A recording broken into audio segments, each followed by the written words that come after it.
CM DK ಶಿವಕುಮಾರ್ಗೆ ಅನಿವಾರ್ಯವಾದ್ರ Satish Jarkiholi Belagavi ಪ್ರವಾಸದಲ್ಲಿ ಸತೀಶ್ಗೆ DK special response. ಎಲ್ಲೇ ಹೋದ್ರೂ ಸತೀಶ್ ಇಲ್ಲದೆ ಹೆಜ್ಜೆ ಮುಂದಿಡಲಿಲ್ಲ ಡಿಕೆ ಶಿವಕುಮಾರ್. ಅನಿವಾರ್ಯತೆನ ಅವಶ್ಯಕತೆನ ಅಥವಾ ನಿಜಕ್ಕೂ ಈ ರೀತಿಯಾದಂಥ ಬಾಂಧವ್ಯ ಇದೆಯಾ ಇಬ್ಬರದು? ಬೆಳಗಾವಿ ಪ್ರವಾಸದಲ್ಲಿ ಸತೀಶ್ಗೆ ಡಿಕೆ ಸ್ಪೆಷಲ್ ರೆಸ್ಪಾನ್ಸ್ ಅನ್ನ ಕೊಡ್ತಾ ಇದ್ರು. ಎಲ್ಲರೂ ಕೂಡ ಅದನ್ನ ಗಮನಿಸಿದೀವಿ. ಎಲ್ಲೇ ಹೋದ್ರೂ ಸತೀಶ್ ಇಲ್ಲದೆ ಹೆಜ್ಜೆ ಮುಂದಿಡ್ಲಿಲ್ಲ ಡಿಕೆ ಶಿವಕುಮಾರ್. ಯಾವುದೇ ಫೋಟೋ ಅಂತ ಅಂದ್ರೂ ಕರೆದು ಫೋಟೋವನ್ನು ತೆಗೆಸ್ಕೊಂಡಿದ್ದಾರೆ ಪಕ್ಕದಲ್ಲಿ ನಿಲ್ಲಿಸ್ಕೊಂಡು. ಸತೀಶ್ ಡಿಕೆ ಶಿವಕುಮಾರ್ ದೋಸ್ತಿ ಹಿಂದಿನ ಮರ್ಮವೇನು? ಲಕ್ಷ್ಮೀ ಹೆಬ್ಬಾಳ್ಕರ್ ಕಡೆಗಣಿಸಿ ಸತೀಶ್ ಜೊತೆ ಡಿಕೆ ನಿಂತಿದ್ಯಾಕೆ? ಅಹಿಂದ ಒಂದ್ ಕಡೆ ಮತ್ತೊಂದ್ ಕಡೆ ಉತ್ತರ ಕರ್ನಾಟಕದ ಪ್ರಾಬಲ್ಯ. ಅಷ್ಟೇ ಅಲ್ಲ, ಡಿಕೆಶಿ ಆಡಳಿತದಲ್ಲಿ ಸಾಹುಕಾರನೇ ಪ್ರಭಾವಶಾಲಿ.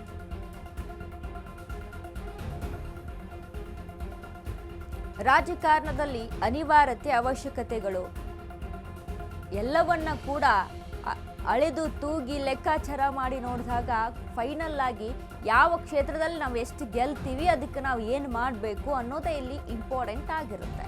ಆ ಒಂದು ನಿಟ್ಟಿನಲ್ಲಿ ಸತೀಶ್ ಈ ಬಾರಿ ಏನು ಡಿಕೆ ಶಿವಕುಮಾರ್ ಬೆಳಗಾವಿ ಪ್ರವಾಸದಲ್ಲಿದ್ದಾಗ ನಾವೆಲ್ಲರೂ ಕೂಡ ಗಮನಿಸಿದ್ವಿ ಸತೀಶ್ ಜಾರಕಿಹೊಳಿಯ ಸ್ಪೆಷಲ್ ಟ್ರೀಟ್ಮೆಂಟ್ ಅನ್ನ.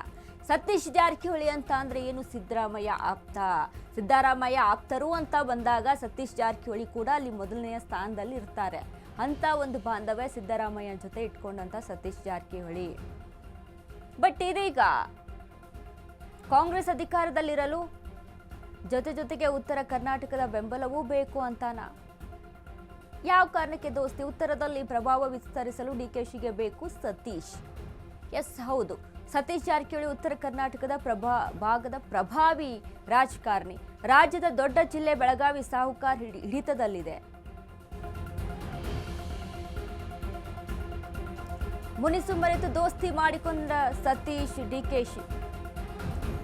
ಡಿಕೆಶಿ ಮಧ್ಯೆ ಇಬ್ಬರ ನಡುವೆ ಗದ್ದಲ ಇದ್ದೇ ಇತ್ತು. ಬೆಳಗಾವಿ ರಾಜಕಾರಣದಿಂದ ಡಿಕೆಶಿ ಸತೀಶ್ ಶೀತಲ ಸಮರ ನಡೀತಾ ಇತ್ತು.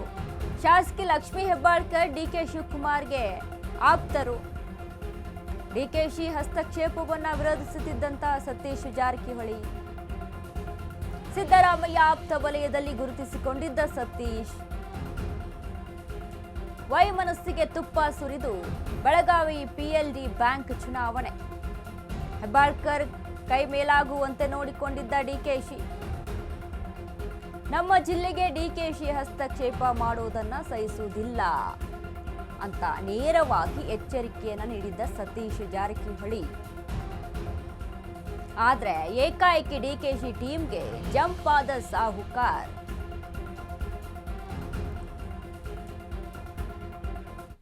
ಇದ್ರ ಬಗ್ಗೆ ಮತ್ತಷ್ಟು ಅಪ್ಡೇಟ್ಸ್ ಅನ್ನ ಪಡೆದುಕೊಳ್ಳೋಣ. ನಮ್ಮ ಜೊತೆಗೆ ನಮ್ಮ ಪ್ರತಿನಿಧಿ ದೀಪಾ ಕುಕ್ಕುವಾಡ್ ಮಾತನಾಡ್ತಾರೆ. ದೀಪಾ, ಇದೀಗ ಒಂದ್ ಕಡೆ ಈ ಬೆಳಗಾವಿ ರಾಜಕಾರಣ ಅಂತ ಬಂದಾಗ ಮೊದಲು ನಮಗೆ ಕಾಣಿಸೋದು ಸಾಹುಕಾರ್ ಸತೀಶ್ ಜಾರಕಿಹೊಳಿಯ ವರ್ಚಸ್ಸು ಅಲ್ಲಿ ರಾಜಕಾರಣದ ನಡೆ. ಇದೀಗ ಡಿಕೆ ಶಿವಕುಮಾರ್ ಮತ್ತು ಸತೀಶ್ ಜಾರಕಿಹೊಳಿಯ ದೋಸ್ತಿ ಇದೆಯಲ್ಲ, ನಾನಾ ತರದಂತ ಚರ್ಚೆಗಳನ್ನ ಹುಟ್ಟಿ ಹಾಕ್ತಾ ಇದೆ. ಏನೆಲ್ಲ ಅಪ್ಡೇಟ್ಸ್ ಇದೆ ದೀಪಾ? ವನಿತಾ, ಪ್ರಮುಖವಾಗಿ ಹಿಂದೆ ಅಂದ್ರೆ ಅದಕ್ಕೆ ಅಂದ್ರೆ ಅವರು CM ಆಗಿದ್ದಂತಹ ಸಂದರ್ಭ ಏನಿತ್ತು, ಆ ಸಂದರ್ಭವನ್ನ ನೆನಪಿಸಿಕೊಳ್ಳೋದಾದ್ರೆ ಎಣ್ಣೆ ಸೀಗೆಕಾಯಿ ಮಟ್ಟಿಗೆ ಸತೀಶ್ ಜಾರಕಿಹೊಳಿ ಮತ್ತೆ ಡಿಕೆ ಇದ್ದಿದ್ದನ್ನ ನಾವೆಲ್ಲರೂ ಕೂಡ ನೋಡಿದ್ವಿ. ಬಹಿರಂಗ ಸವಾಲುಗಳು, ಪರೋಕ್ಷವಾಗಿ ಹೇಳ್ತಾ ಇರುವಂತದ್ದು, 2 ವರ್ಷ ಅಧ್ಯಕ್ಷ ಸ್ಥಾನ ಬಿಟ್ಕೊಡಲೇಬೇಕಾದ ಅನಿವಾರ್ಯತೆ ಇದೆ ಅನ್ನುವಂತಹದ್ದು ಎಲ್ಲವೂ ಕೂಡ ಒಂದು ಮಟ್ಟಿಗೆ ಡಿಕೆಶಿ ಸತೀಶ್ ಜಾರಕಿಹೊಳಿ ನಡುವೆ ಎಲ್ಲವೂ ಸರಿ ಇಲ್ಲ ಅನ್ನುವಂಥದ್ದಾಗಿತ್ತು. ಯಾವಾಗ ಒಂದು ಬಾರಿ ಡಿಕೆ ಶಿವಕುಮಾರ್ ಹಾಗೂ ಡಿಕೆ ಸುರೇಶ್ ಸತೀಶ್ ಜಾರಕಿಹೊಳಿ ಅವರನ್ನ ರಹಸ್ಯವಾಗಿ ಭೇಟಿಯಾದ್ರು, ಮತ್ತೆ ಮತ್ತೊಂದು ವಿಚಾರ ಅವರ ಮನೆಗೆ ಅವರು ಬಂದು ಹೋದ್ರು, ಆಗಿನಿಂದ ಬೆಳಗಾವಿ ರಾಜಕಾರಣ ಮತ್ತೆ ಬೆಂಗಳೂರಿನ ರಾಜಕಾರಣ ಒಂದಿಷ್ಟು ಬದಲಾಗಿದ್ದಂತೂ ನಿಜ. ಅದ್ರ ಬೆನ್ನಲ್ಲೇ ಇತ್ತೀಚೆಗೆ ಏನು ಬೆಳಗಾವಿ ಪ್ರವಾಸವನ್ನ CM ಕೈಗೊಂಡಿದ್ರು, ಆ ಸಂದರ್ಭದಲ್ಲಿ ಆದಂತಹ ಒಂದಿಷ್ಟು ವಿಡಿಯೋಸ್ಗಳು, ಒಂದಿಷ್ಟು ಘಟನೆಗಳು ನಿಜಕ್ಕೂ ರಾಜ್ಯ ರಾಜಕಾರಣದಲ್ಲಿ ಮತ್ತೆ ಜೋಡೆತ್ತುಗಳ ಸವಾರಿ ಶುರುವಾಯ್ತಾ ಅನ್ನುವಂತಹ ಒಂದು ಅನುಮಾನವನ್ನ, ಒಂದು ಪ್ರಶ್ನೆಯನ್ನ ಮೂಡಿಸ್ತಿದೆ. ಕಾರಣ ಇಷ್ಟೇ, ಒಂದು ಗಾರ್ಡ್ ಆಫ್ ಆನರ್ ತೆಗೆದುಕೊಳ್ಳೋದಿಕ್ಕೂ ಕೂಡ ಸತೀಶ್ ಜಾರಕಿಹೊಳಿ ಅವರನ್ನ ಬಯಸಿದ್ದಂತಹ ಡಿ ಕೆ ಶಿವಕುಮಾರ್ ಎಲ್ಲೇ ಹೋದ್ರು ಕೂಡ ಸತೀಶ್ ಜಾರಕಿಹೊಳಿ ಅವರ ಕೈ ಹಿಡದೆ ಹೋಗಿರುವಂತಹದ್ದು ಇಷ್ಟಕ್ಕೆಲ್ಲ ಕಾರಣ. ಇಲ್ಲಿ ಅನಿವಾರ್ಯ ಅನ್ನುವಂತಹದ್ದರ ಜೊತೆಗೆ ಅಂದ್ರೆ ಸತೀಶ್ ಜಾರಕಿಹೊಳಿ ಡಿ ಕೆ ಶಿವಕುಮಾರ್ ಅವರಿಗೆ ಸದ್ಯಕ್ಕಂತೂ ಅನಿವಾರ್ಯ ಅನ್ನೋದ್ರ ಜೊತೆಗೆ ತಮ್ಮ ರಾಜಕಾರಣ ಮತ್ತೆ ಅಧಿಕಾರ ಸುಭಿಕ್ಷವಾಗಿ ಏನೂ ಸಮಸ್ಯೆ ಇಲ್ಲದೆ ನಡಿಬೇಕು ಅಂದ್ರೆ ಅದಕ್ಕೆ ಸತೀಶ್ ಜಾರಕಿಹೊಳಿ ಒಂದು ಹಂತಕ್ಕೆ ಸಮಾಧಾನವಾಗಿ ಏನು ಕಿರಿಕಿರಿ ಇಲ್ಲದೆ ಇರಬೇಕು ಅನ್ನುವಂತಹದ್ದು ಗೊತ್ತಿರುವಂತ ವಿಚಾರ. ಇದ್ರ ಜೊತೆಗೆ ಅಹಿಂದ ಅನ್ನುವಂತಹದ್ದು ಬಂದ್ರೆ ಸಿದ್ದರಾಮಯ್ಯ ಅವರನ್ನ ಹೊರತುಪಡಿಸಿದ್ರೆ ಮತ್ತೆ ಅಂದ್ರೆ ಅವರ ನಂತರದ ನಾಯಕರಾಗಿ ಕಾಣಿಸ್ಕೊಂಡಂತವ್ರು ಸತೀಶ್ ಜಾರಕಿಹೊಳಿ. ಅದನ್ನ ವೇದಿಕೆ ಮೇಲೆ ಕೇಂದ್ರ ಸಿದ್ದರಾಮಯ್ಯ ನೇರವಾಗಿಯೇ ಕೂಡ ಹೇಳಿದ್ರು. ಹಾಗಾಗಿ ಇದ್ರ ಜೊತೆಗೆ ಮತ್ತೊಂದು ಅಂಶ, ಡಿ ಕೆ ಶಿವಕುಮಾರ್ ಅವರು ಹಳೆ ಮೈಸೂರು ಭಾಗ, ಬೆಂಗಳೂರು, ಮಧ್ಯ ಕರ್ನಾಟಕದವರೆಗೂ ಇದ್ರು ಕೂಡ ಉತ್ತರ ಕರ್ನಾಟಕ ಅನ್ನುವಂತಹದ್ದು ಬಂದಾಗ ಅಲ್ಲಿ ಇವರು ಪ್ರಬಲ ನಾಯಕ ಅಂತ ಅನ್ಸ್ಕೊಳ್ಳೋದಿಕ್ ಸಾಧ್ಯನೇ ಇಲ್ಲ. ಸಿದ್ದರಾಮಯ್ಯ ಅವರದ್ದು ಒಂದು ವರಸೆ ಆದ್ರೆ ಡಿ ಕೆ ಶಿವಕುಮಾರ್ ಅವರದ್ದು ಒಂದು ವರಸೆ. ಹಾಗಾಗಿ ಉತ್ತರ ಕರ್ನಾಟಕಕ್ಕೆ ಪ್ರಬಲ ನಾಯಕರ ಅನಿವಾರ್ಯತೆ ಇದೆ.